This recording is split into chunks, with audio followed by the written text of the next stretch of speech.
So number 15. Number 15, we got a multiple response. It says identify the domain intervals over which the inverse of the graphed function is also a function.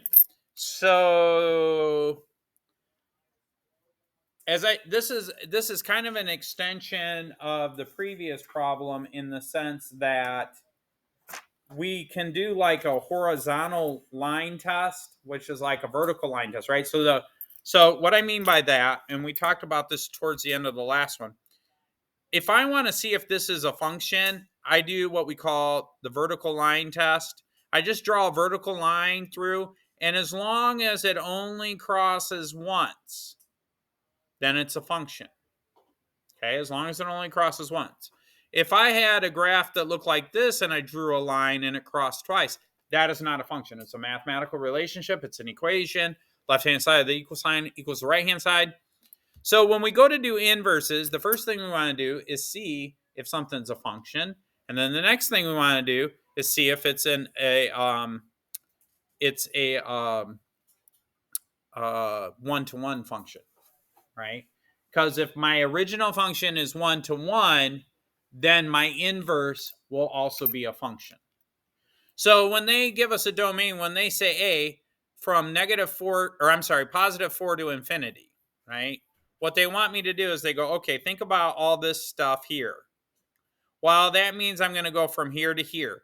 If I do a vertical line test, that's a function. Is it 1-to-1? Yes. It is a 1-to-1 function. Things that aren't 1-to-1 functions are like parabolas, or in our last example, we had a absolute value. Sometimes when you take a square root, stuff like that. Now, another thing you could also do is think about that domain and do a horizontal line test. If you do a horizontal line test, that tells you if the inverse is a function. So if I only focus on, pretend there's a wall here, and I draw a horizontal line, it only crosses once. So from that domain, that would be an inverse. So basically what I got to do is I go, okay, what about from infinity to infinity? Well, do I cross more than once? If I go, yeah, here I cross more than once. So that one won't work, right? What about from 4 to 8? From 4 to 8, if I go from 4 to 8 like this, if I go this way, and I'm going to stop here and I'm going to stop here, so it only crosses one time when I draw my line. So yeah, that actually is.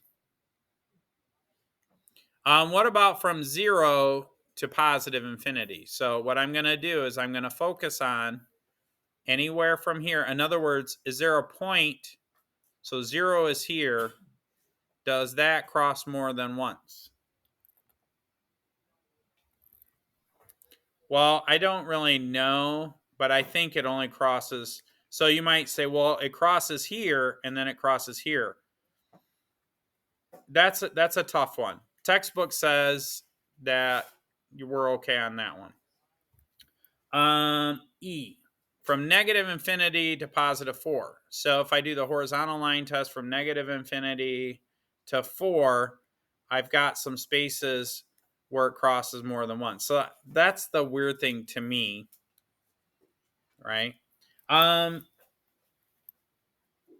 H, from positive 8 to positive infinity. Well, that's going to be from here to here. It only crosses once, so that works. C is from negative 4 to infinity. So if I go from here to here, it'll cross more than once. So that won't work. What about from negative infinity to 4? Again, that one is a little iffy, but the textbook says it'll work. And let me back up. On some of these ones that are iffy, I should probably explain why they're iffy. So the first one that I said was iffy was this one here, H. Or actually, I said from B. Am I including the value for 0? No, I'm not, because I have parentheses. This wouldn't work. If I had this, that wouldn't work.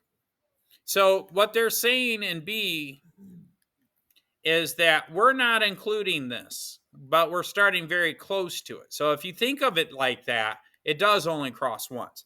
When we go to H, if we go, or not H, F, if we go from negative infinity to 4, what I'm doing is I'm going all the way up to 4, but am I including 4? No, not because of the way that they wrote it. So this wouldn't work, right? But this one does. This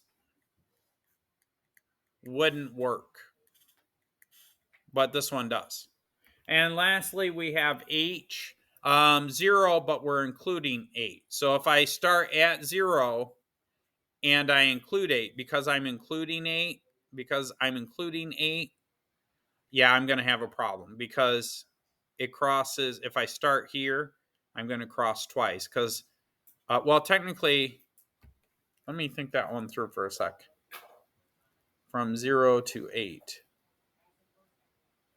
We're not including 0, but we are including 8.